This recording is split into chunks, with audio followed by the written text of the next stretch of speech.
मराठा समाजाला आरक्षण मिळावा यासाठी मनोज जरांगे पाटील यांनी तीव्र आंदोलन केलं। अनेक वेळेला त्यांनी उपोषणही केलं आणि सरकारसोबत अनेक पातळ्यांवर त्यांची चर्चा चालली। त्याच्यानंतर मराठा समाजाच्या नोंदी शोधण्याचं काम शासनाने सुरू केलं। जवळपास 57,41,000 पेक्षा जास्त नोंदी जे आहेत ते राज्यभरात सापडल्याचा दावा करण्यात आला आणि त्याच्यानंतर मनोज जरांगे यांनी स्वतः दावा केला होता की 38 लाख नवीन प्रमाणपत्र जे आहेत ते निर्गमित करण्यात आले। राष्ट्रीय ओबीसी महासंघाचे अध्यक्ष डॉक्टर बबनराव तायवाडे यांनी वारंवार त्या आकड्यांसंदर्भात प्रश्न उपस्थित केले आणि आता राष्ट्रीय ओबीसी महासंघाच्या कार्यकर्त्यांनी राज्यभरात फिरून जे काही आकडे गोळा केलेले आहे ते धक्कादायक आहे आणि या संपूर्ण दाव्याची एक वेगळी बाजू समोर आणणारे आहेत। याच विषयावर बोलण्यासाठी आपल्यासोबत स्वतः डॉक्टर तायवाडे आहेत। सर, जे आकडे तुमच्या कार्यकर्त्यांनी पूर्ण 36 जिल्ह्यांमधून गोळा केलेले आहेत ते काय सांगतायत? 57,000 नोंदी आढळल्या, मात्र नवीन प्रमाणपत्र म्हणजेच 24 ऑक्टोबर 2023 जेव्हा जरांगेंचं आंदोलन सुरू झाला त्याच्यानंतर निर्गमित झालेले प्रमाणपत्र किती आहे, ते खऱ्या अर्थाने तो आकडा किती आहे? हे बघा की राष्ट्रीय ओबीसी महासंघाने जेव्हा आपल्या संविधानिक आरक्षणाचं रक्षण करण्याकरता आंदोलन सुरू केलं होतं आणि अनेक दिवस चाललेल्या आंदोलनानंतर 29 सप्टेंबरला सरकारने आम्हाला चर्चेला बोलवलं होतं आणि त्या चर्चेमध्ये सरकारने एक आश्वस्त केलं होतं की ज्यांच्या नोंदी सापडेल त्यांनाच आम्ही फक्त प्रमाणपत्र देऊ, सरसकट कुणब्यांची प्रमाणपत्र आम्ही कुणाला देणार नाही। आणि आम्हीसुद्धा याच्यावरती आश्वस्त होतो। मी आपल्या माध्यमातून अनेकदा बोललो की हे जे आकडे येतात आहे याच्यामध्ये 99.5% जास्त हे आम्ही जुनेच लोक आहोत। आंदोलन सुरू व्हायच्या पूर्वी आम्हाला मिळालेले प्रमाणपत्र आहे, याला आंदोलनाशी जोडू नका। आणि नव्याने किती शोध लागला, मी शिंदे समिती आणि माननीय मुख्यमंत्री उपमुख्यमंत्र्यांना भेटूनसुद्धा विनंती केली होती की कुठेतरी मराठा समाज आणि ओबीसी समाज दोन्ही समाजाची दिशाभूल होती या आकडेवारीमुळे आणि त्याच्यामुळे आपण आंदोलन सुरू झाल्यानंतर किती नोंदी सापडल्या आणि किती प्रमाणपत्र दिले तो खरा आकडा सरकारने जाहीर करावा अशी वारंवार मी मागणी केली होती, परंतु सरकारकडनं तो आकडा येत नव्हता। आणि म्हणून आम्ही आमच्या महाराष्ट्रातील सर्व जिल्हाधिकारी किंवा आयुक्त कार्यालयामध्ये जाऊन हे आंदोलन सुरू झाल्यानंतर म्हणजे 24 ऑक्टोबर ही डेडलाईन सरकारने सुद्धा घेतलेली आहे की 24 ऑक्टोबर 2023 नंतर किती प्रमाणपत्र निर्गमित करण्यात आले ही आकडेवारी आम्ही आज गोळा केली आणि त्या आकडेवारी बघितल्यावरती एक आम्हाला समाधान मिळालं की आमच्या आरक्षणाला कुठलाही धक्का लागलेला नाही। तेच मी सांगतो तुम्हाला की जसं सरकारने मी कोण काय म्हणते त्याच्यावरती नाही जाणार। 25 जानेवारीला सरकारने जे एक GR घोषित केला त्यानुसार सरकारने सांगितलेली आकडेवारी आहे की 20 जानेवारी 2024 पर्यंत 57,41,241 नोंदी सापडल्या आणि त्यापैकी 38,97,391 लोकांना प्रमाणपत्र दिले। आता ह्या नोंदी कोणाच्या आहेत की 1967च्या पूर्वी 1800 पासून किंवा 1900 पासून ज्यांच्या महसुली किंवा शैक्षणिक कागदपत्रावर कुणबी मराठा कुणबी किंवा कुणबी मराठाची नोंद आहे त्यांच्या नोंदी आहे आणि त्यांच्या नोंदी असल्यामुळे 1967 ते 2023 या कालावधीमध्ये ज्यांनी प्रमाणपत्र घेतली त्यांचा आकडा हा 38,97,000 आहे। त्यांचा आंदोलनाचा काय संबंध? आम्ही ऑलरेडी ओबीसीचा बेनिफिट घेऊन राहिलो। 38 लाख लोक ज्यांचे जे आहेत ते त्यांच्या मुलांनी बेनिफिट घेतले, नातवांनी बेनिफिट घेतले आणि त्याच्यामुळे आंदोलन सुरू झाल्यानंतर जे प्रमाणपत्र आपल्या सहाय्य विभागामध्ये निर्गमित केले त्यांची संख्या 1,71,100 आहे। आता याचा जरी आम्ही 1,71,100चा अभ्यास केला तर ही जात प्रमाणपत्र काढण्याची प्रक्रिया ही म्हणजे कंटिन्यू प्रोसेस आहे की माझा मुलगा, माझा नातू, माझी मुलगी, माझी नात पहिल्यांदा जेव्हा 10वा वर्ग पास होते तेव्हा त्याचं प्रमाणपत्र काढलं जाते। तर ज्यांच्या वडिलाजवळ आजोबाजवळ ऑलरेडी प्रमाणपत्र आहे त्यांनाच ते प्रमाणपत्र मिळत असते आणि म्हणून ही जी 1,71,000चा आकडा आहे हा सुद्धा जुन्याच नोंदीचा आहे, नवीन नोंदीचा याच्याशी काही संबंध नाही, हे मी दाव्याने तुम्हाला सांगू शकतो. या 1,71,100 जे प्रमाणपत्र 24 ऑक्टोबर 2023 नंतर म्हणजे जरांगेंच्या आंदोलनानंतर निर्गमित झाले, याचा विभागवार वर्गीकरण कसं आहे? म्हणजे महाराष्ट्राच्या कुठल्या भागात किती प्रमाणपत्र निर्गमित झाले?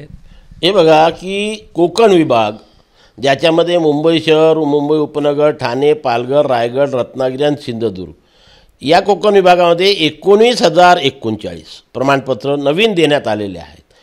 पुणे विभाग ज्याच्यामध्ये मोस्टली मराठा बेल्ट आपण ज्याला म्हणतो, पुणे, सांगली, सातारा, सोलापूर आणि कोल्हापूर या 5 जिल्ह्यामध्ये फक्त 4,873 नवीन प्रमाणपत्र दिलेले आहे. नाशिक ज्याच्यामध्ये नाशिक, अहमदनगर, जळगाव, धुळे आणि नंदुरबार इथे 70,771 नवीन प्रमाणपत्र दिलेले आहे. छत्रपती संभाजीनगर हा जो दुसरा मराठा बेल्टचा एक आहे तिथे 20,927 फक्त 24 ऑक्टोबरनंतर प्रमाणपत्र दिलेले आहेत. आमच्या अमरावती विभागामध्ये 42,201 आणि नागपूर विभागामध्ये 13,289 अशा प्रकारे नवीन एकूण 1,71,100 प्रमाणपत्र 24 ऑक्टोबर 2023 नंतर दिलेले आहे. म्हणजे जर या 1,71,100 नवीन निर्गमित केलेल्या प्रमाणपत्रामध्येही छत्रपती संभाजीनगर विभाग आणि ज्याला मराठवाडा आपण म्हणतो आणि दुसरा पुणे विभाग ज्याला पश्चिम महाराष्ट्र म्हणतो, या 2 विभागांमध्ये फक्त 24,000 नवीन प्रमाणपत्र, फक्त 24,000 नवीन प्रमाणपत्र. आणि या 24,000मध्येही मी तुम्हाला जबाबदारीपूर्वक वक्तव्य करतो की 80% प्रमाणपत्र हे जुन्याच लोकांना दिलेलं आहे, कारण प्रमाणपत्र काढणं ही कंटिन्यू प्रोसेस आहे का, ही काही नवीन नाही आहे प्रक्रिया आलेली. आणि म्हणून आणि उरलेले जे काही 10,000 12,000 असतील त्यांना आमचा विरोध नाही ना, कारण ज्यांच्या नोंदी सापडल्या त्यांना जर सरकारने प्रमाणपत्र दिलं असेल तर त्याला आमचा विरोधच नव्हता. आणि म्हणून सरसकट कुणब्यांची प्रमाणपत्र दिली जाईल आणि सर्व मराठा कुणबी होतील आणि ओबीसी होतील, हा जो अपप्रचार, मी अपप्रचार शब्द वापरले, करून आमच्या ओबीसी समाजाला दहशतीमध्ये टाकण्याचा जो प्रयत्न लोकांकडून होत आहे त्याचा मी विरोध करतो. की आम्ही जे संघर्ष केला, आमरण उपोषण केले, साखळी उपोषण केले आणि आम्हाला जे सरकारने आश्वस्त केलं होतं त्याच्यामुळे आमच्या ओबीसी समाजाच्या आरक्षणाला कुठेही धक्का लागलेला नाही, हे राष्ट्रीय ओबीसी महासंघाचं यश आहे, हे आपल्या माध्यमातून मी या राज्यातील जनतेला सांगू इच्छितो. मला माहिती आहे तुम्ही या प्रश्नाचं थेट उत्तर देणार नाही, मात्र जरांगे पाटील यांच्या आंदोलनाचं यश काय? मग नाही, आता त्यांच्या आंदोलनाचा यश काय हे त्यांचं अभ्यास करायचा, इव्हॅल्युएशन करायचं आहे. मी माझ्या आंदोलनाचं इव्हॅल्युएशन करतो, मी दुसऱ्याच्या आंदोलनाचं इव्हॅल्युएशन करत नाही. ज्या पद्धतीने गेल्या 2-3 दिवसामध्ये घडामोडी झाल्या, जरांगे पाटील यांनी उपमुख्यमंत्री देवेंद्र फडणवीस यांना थेट टार्गेट केलं, त्याच्यानंतर ते मुंबईच्या दिशेने निघाले, मग त्यांनी मतपरिवर्तन केलं आणि काल त्यांनी उपोषणही सोडलेलं आहे. मात्र आता राज्यभर फिरून ते जनजागृती करणार आहे, साखळी उपोषणाच्या माध्यमातून आंदोलन चालवणार आहे. मात्र सगळे सोयरे संदर्भात याच अधिवेशनामध्ये निर्णय घ्या, त्या आपल्या मागणीवर ते अद्यापही कायम असल्याचं आपल्याला पाहायला मिळतं आहे. नाही, हे बघा कसं आहे की एवढ्या चांगल्या पद्धतीने हे आंदोलन सुरू होतं. मी अनेकदा जरांगे पाटील साहेबांचं अभिनंदन केलं आणि वारंवार आपल्या माध्यमातून सुद्धा सांगितलं होतं की जरांगे पाटील साहेब, आता समाजाला आपली गरज आहे, आपल्याला समाजाची गरज आहे की याची आम्हाला काळजी नाही, पण समाजाला तुमच्यासारख्या योद्ध्याची गरज आहे की जो समाजाचे प्रश्न सरकारकडे एवढ्या पोड तिळकीने मांडून ते सोडविण्याचा प्रयत्न करतो. यश किती मिळतं नाही मिळतं तो नंतरचा प्रश्न असतो. परंतु परवाच्या दिवशी जे रुद्र, ज्याला काय म्हणू आपण, स्वरूप जरांगे पाटील साहेबांनी दाखवलं आणि ज्या भाषेमध्ये त्यांनी या राज्याचे माननीय मुख्यमंत्री एकनाथरावजी शिंदे, दुसरे उपमुख्यमंत्री आमचे नामदार देवेंद्रजी फडणवीस आणि अजितदादा पवार यांच्या विरोधामध्ये जी वक्तव्य केली आणि त्यातल्या त्यात 90% त्यांचा टार्गेट फक्त देवेंद्र फडणवीस होते. त्यांच्यावर ज्या ज्या प्रकारचे खालच्या दर्जाचे, मी एकदम खालच्या दर्जाचे म्हणेल, कारण हा फुले शाहू आंबेडकरांच्या पुरोगामी महाराष्ट्र आम्ही म्हणतो, सुसंस्कृत महाराष्ट्र म्हणतो, या सुसंस्कृत महाराष्ट्रामध्ये अशा प्रकारची भाषा कोणाकडनं करणं त्याचं कोणीही समर्थन करणार नाही. त्या गोष्टीचा प्रत्येक माणूस या महाराष्ट्रातला निषेध करेल आणि त्याच्यामुळे त्यांनी जी वक्तव्य केली माननीय देवेंद्र फडणवीस साहेबांच्या विरोधात, माननीय एकनाथराव शिंदे यांच्या विरोधात किंवा अजितदादा पवार, त्याचा मी निषेधार्हच आहे. ते कोणीही त्याचं समर्थन करणार नाही.